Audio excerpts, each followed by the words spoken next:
Exercise 5.3 question 3 का first part. इसमें है गिवन हमको a is equals to 5, d equal to 3, a n equal to 50। अब हमको फाइंड करना है n एंड एस एन। ठीक, तो n हमको नहीं मालूम है, तो सब अभी तक हमने सिर्फ दो फॉर्मूले पढ़े हैं, एक sum of the A P और nth term of the A P. ठीक, तो हम सबसे पहले nth term of A P का फॉर्मूला लगाएंगे, A N equal to a plus n minus one into D. यहाँ पे हमने सारी वैल्यूज़ को रख दिया। ए एन दे रखा है 50, ए है 5, एन अभी हमको पता नहीं, फाइंड करना है। ठीक, और डी की वैल्यू कितनी है 3। 5 आ गया लेफ्ट हैंड साइड में, तो 50 माइनस 5 हो गया equal to n minus one into 3। अब ये देखिए सब्ट्रैक्ट होके हो गया 45। अभी जो मल्टीप्लाई में 3 है इधर डिवाइड में आके हो गया 45/3 equal to n minus one. अब ये फिर 3 से डिवाइड हो जाएगा तो हो जाएगा 15, तो n minus one is equals to 15। अब n की वैल्यू यहाँ से आ जाएगी 16। हमको n मिल गया 16। अब ये सारी वैल्यूज़ को हम रख देंगे सम वाले फॉर्मूले में। तो सम वाला फॉर्मूला क्या है, s n equal to n upon two into two a plus n minus one into D.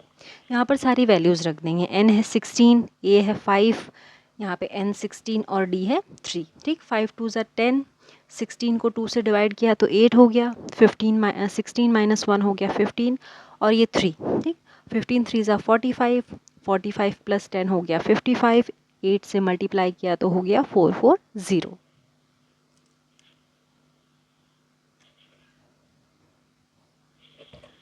Same question का सेकेंड पार्ट देखेंगे। यहाँ पे हमको ए गिवन है 7, ए 13 दे रखा है 35, और हमको फाइंड करना है डी और एस 13। ठीक, sum up to 13th term. अब हमको सबसे पहले ए एन वाला फॉर्मूला लगाना है, जिससे हम क्या फाइंड करेंगे डी। ठीक है, क्योंकि इसमें सारी वैल्यूज़ अवेलेबल है, हमें सिर्फ डी नहीं है, तो सब कुछ सब्सटीट्यूट कर देंगे। देखिए 13 हमारे पास ए 13 है ना, तो हमने यहाँ पर एन को क्या मान लिया कि एन हमारे पास में 13 है।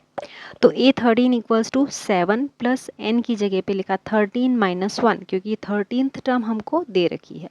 13 माइनस वन इंटू डी। अब ए 13 क्या दिया है 35, तो वो हमने रख दिया यहाँ पे, equal to 7 plus 13 minus one हो गया 12 इंटू डी। अब ये 7 इधर लेफ्ट हैंड साइड में आके नेगेटिव हो जाएगा, तो 35 माइनस 7 कितना होगा 28, और ये हो गया 12d। ठीक, अब 12 इधर डिवाइड में आ जाएगा, तो ये कैंसिल आउट होके कितना हो जाएगा 7/3। ये हमारी डी की वैल्यू आ गई। अब हमको क्या करना है, सम की वैल्यू निकालनी है, तो डी को किस में पुट कर देंगे, जो भी सारी गिवन टर्म्स है उसको हम रख देंगे सम के फॉर्मूले में। ठीक, तो s n equal to n upon two into two a plus n minus one into d. 13 रख, सॉरी एन की वैल्यू कितनी है हमारी 13, तो 13 रख दिया यहाँ पे, और 2 इंटू 7, ए की वैल्यू है 7, एन है 13 माइनस वन, और डी अभी हमने फाइंड कर लिया है 7/3, उसको पुट कर देंगे। ठीक है, तो अब ये तो ऑड नंबर है तो कैंसिल होगा नहीं, इसलिए इसको एज इट इज़ छोड़ दो। 7 2 ज़ा 14, 12d। अब d की वैल्यू यहाँ पे पुट कर दी है मैंने 7/3। ठीक, अब ये कैंसिल होके 3 4 ज़ा 12 हो गया, तो 4 7 ज़ा 28, 14 प्लस 28 कितना हो गया 42। अब ये कैंसिल आउट होके हो गया 21, तो 13 इंटू 21 हो जाएगा 273। तो जो हमारा S13 की वैल्यू है वो कितनी आ जाएगी 273।